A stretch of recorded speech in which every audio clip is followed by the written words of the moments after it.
Welcome to another episode of the ASAS tutorial. We're going to be looking at a very interesting topic today which deals with culture. It's going to be about the place of leadership of the Igbo culture till the 1960s.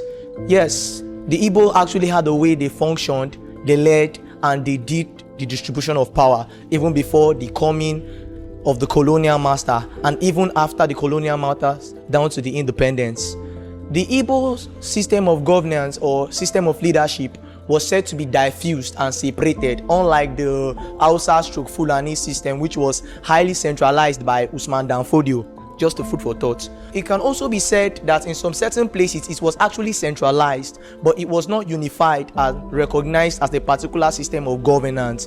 We can give credit to some places such as Nsukka, can give places to like Asaba and the rest, or Oguta, but it was not recorded that the Igbos were centralized. They were really diffused and separated.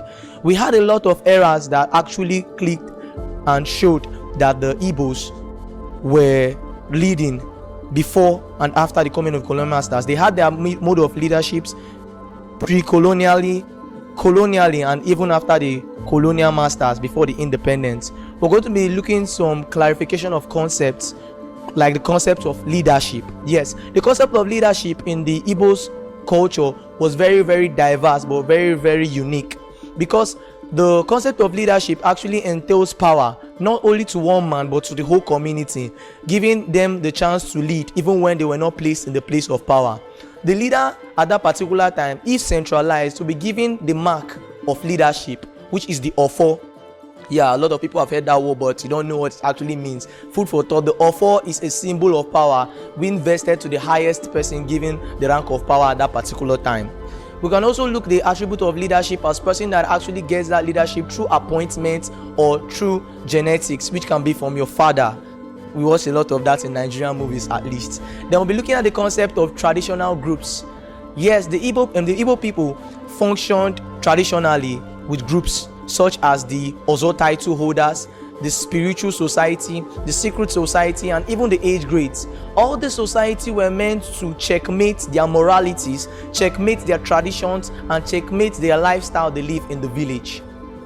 So the traditional groups work based on their functions. They all have their different functions, but they help in the leadership of the society.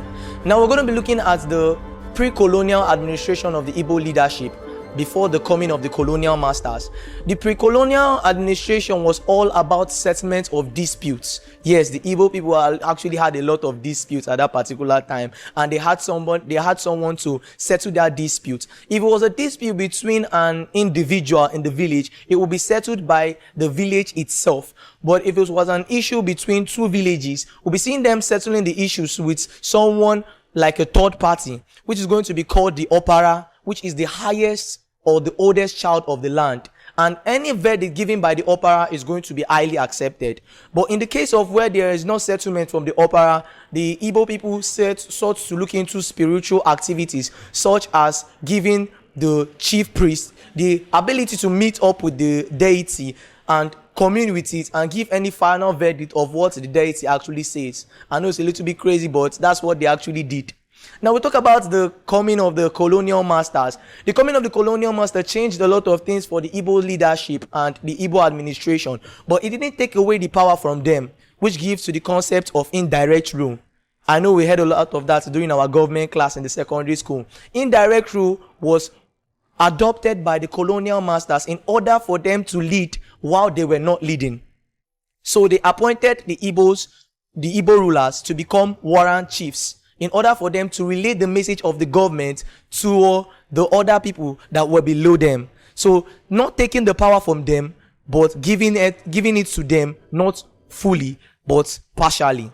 I hope with this little point of mine that I've dropped, you're not confused. But if you are, just kindly hit the comment section below, ask a lot of questions that is needed. Please don't forget to like and subscribe. Thank you.